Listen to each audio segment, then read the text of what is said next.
Welcome to the Daily Review. This is Fed Razak, Senior Trading Strategist here at CMTrading, and today is October 29th, 2024, and today is Tuesday morning. So looking at the highlights of the day, we're watching Bitcoin has a nice pivot upwards. But first, looking at today's major economic events, we've got two events coming out from the United States at 4 p.m. South African time. That's consumer confidence and a JOLTS job opening number. In addition, today we got corporate earnings for Google, AMD, PayPal, and Visa. And looking at today's action, starting out with the Forex symbols, major pairs really taking a pause ahead of next week's Super Tuesday elections out of the United States. And as we look at the indices, the Dow Jones actually bounces back while the NASDAQ remains unchanged.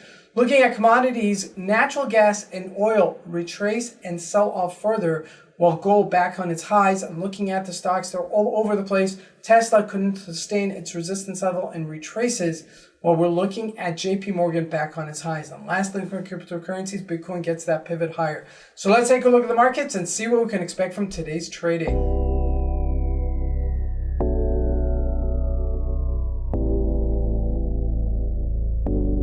So we're going to start here with the Canadian dollar. And the reason I am is because we're on multi-time frame resistance level.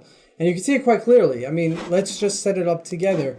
There we go. That's your resistance-ish level, a 138.94-ish level. Now, it's not a perfect, specific spot. It's an area, okay? Remember that, right? So we're still there for all intents and purposes. We could still break higher, especially if oil continues to slide lower. It's at $67, and that might be an impetus for pushing the Canadian dollar lower. Just respect it, because looking at a monthly chart, that only takes us back to 2004.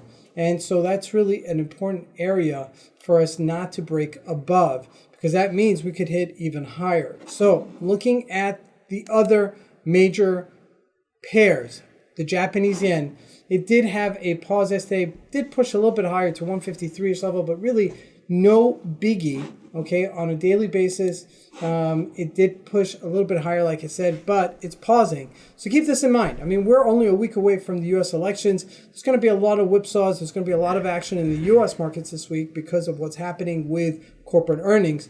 But in terms of Forex symbols, just imagine for it to be very choppy between now and then. Now, looking at commodities, this is where it's also happening. If we look at natural gas, a nice move downwards, and it's, for all intents and purposes, it's on a minor resistance-ish level, right? I mean, this area 3, we've hit it several times, and so there's a point of contention there, and we couldn't hold it, and we broke lower. Now, we are trading back on support-ish levels, so keep that in mind. So this may be a spot we might bounce through if we don't break right through it. Now, looking at crude oil, also pushing lower to 67.56. Now remember, we are at the bottom of a major support level, okay? 67, 65-ish level is very important. If we break that, we could surely hit 60.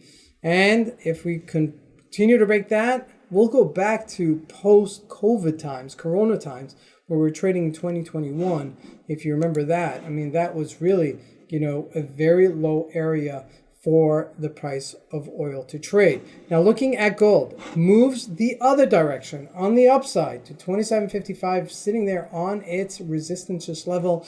And this also may break out because of the uncertainty in the U.S. politics. Okay, so that's something to keep an eye on as well. Now, looking at the U.S. markets. Okay, so I'm going to start out with the Dow Jones. It doesn't look like it here, but the Dow Jones did get a bounce yesterday, about 200 to 300 points, which is relatively decent for a 1,000-point retracement that we've had over the last week.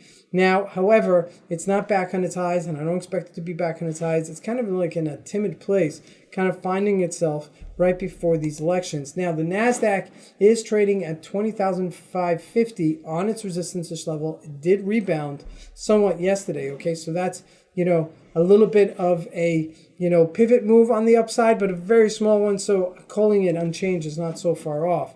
Now, looking at the individual stocks, let's take a look at it, all right? So JP Morgan on its highs, 225 right there, and that looks like it could still break out higher. If you look at Microsoft, didn't break out higher, having a very hard time. For look at Meta, also not as strong as I'd like it to be going into these numbers this week. Now looking at Google, where it's having its corporate earning reports. Now this is a 4-hour chart. So yes, does it have room on the upside? It does, and it's been consolidating for quite some time. Okay, we're off of our highs by maybe about 25 points. Okay, so just keep your levels.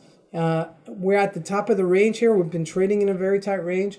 Okay, there's several levels here of support and resistance. Just be aware of it so that, in case it does break above or break below, you have those stop losses there in action. Okay, now that is about the stocks. I mean, the other major stocks like Visa, AMD could still move. All right, so let's take a look at AMD. Also kind of consolidating here before this number.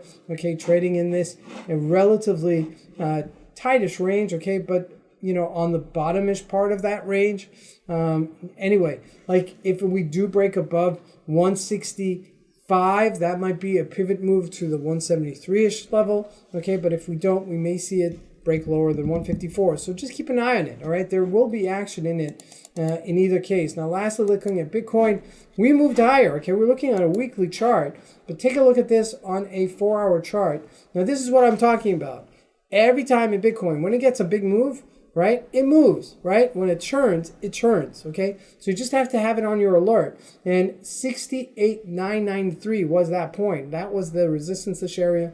It broke right through it and then continued to break out higher. Can't fight that trend on the upside. So Bitcoin ahead of elections is moving higher, which is kind of interesting, okay, as we're getting closer to our all-time record highs. I remember 72 and something is its high. So some action still happening this week and lots of action as elections are getting closer. This is Fed Razak. I want to wish you guys a great trading day. Thank you.